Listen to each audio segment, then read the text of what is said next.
അതിലെ ബലിപീഠത്തിന് താഴെയുള്ള ഈ കല്ലുകൾ നിക്ഷേപിക്കുന്ന ആ ബോക്സ് തുറക്കുക.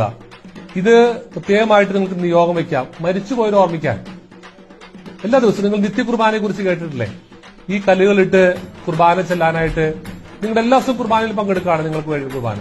അതുപോലെ തന്നെ പുതുതായിട്ട് ജനിച്ച കുട്ടികൾ, വിവാഹം കഴിക്കുന്നവർ, അല്ലെങ്കിൽ വിവാഹം കഴിഞ്ഞിട്ട് കുട്ടികൾ ഉണ്ടാകാത്ത നിയോഗത്തിന് വേണ്ടി, അല്ലെങ്കിൽ ജീവിതത്തിൽ എന്തെങ്കിലും ഒരു കാര്യസാധ്യത്തിന് വേണ്ടി കർത്താവിനോട് നിങ്ങളുടെ എല്ലാ കഥകളും പങ്കുവെച്ച് കർത്താവിന് മുമ്പിലിരുന്ന് ഓരോ നിമിഷവും ഇങ്ങനെ കുറുകുന്ന കുരുകിൽ പക്ഷി പോലെ ആയിത്തീരാൻ നിങ്ങൾക്ക് വേണ്ടി ഇടവ സമ്മാനിക്കുകയാണ് കഥ പറയുന്ന കല്ലുകൾ. ഇത് ലോകത്തിലെ ആദ്യത്തെ സംഭവമാണ്. ഇതിനൊരു ധർമ്മം നമ്മൾ വെച്ചിട്ടുണ്ട്. പക്ഷെ അത് കിട്ടിയാൽ ഈ കല്ല് കൊടുക്കുന്നൊന്നുമില്ല. അത് നിങ്ങളുടെ സാക്രിഫൈസിന്റെ ഭാഗമായ ഒരു ധർമ്മമായിട്ട് വെച്ചിരിക്കുന്ന ഒരു 5000 രൂപയാണ്. അതാണ് പൊതുയോഗം തീരുമാനിച്ചിരിക്കുന്ന തുക. ഇനി അതില്ലെങ്കിൽ ഞങ്ങൾ തരും. കാശ് തന്നിട്ടേ കല്ല് തരുമൊന്നുമില്ല. കല്ലുകൾ നിങ്ങൾക്ക് തരും. കാശ് നിങ്ങൾക്ക് ഉള്ളപ്പോ കൊടുക്കാം. പണ്ടൊക്കെ അമ്മ നിത്യകുർബാനയ്ക്ക് വേണ്ടി തീക്ഷ്ണമായിട്ട് ആഗ്രഹിച്ചിരുന്ന ഒരു കാലഘട്ടത്തെ ചെറുപ്പത്തിൽ ഞാൻ കേട്ടിട്ടുണ്ട്. പക്ഷെ അന്ന് അടയ്ക്കാൻ പണമില്ലായിരുന്നു.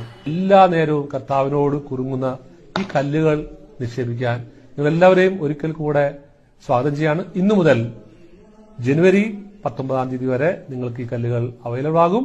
നിങ്ങൾക്ക് തന്നെ ഇവിടെ കൊണ്ടുവന്ന് ദേവാലയത്തിൽ ബലിപീഠത്തിൽ നിക്ഷേപിക്കാവുന്നതാണ്.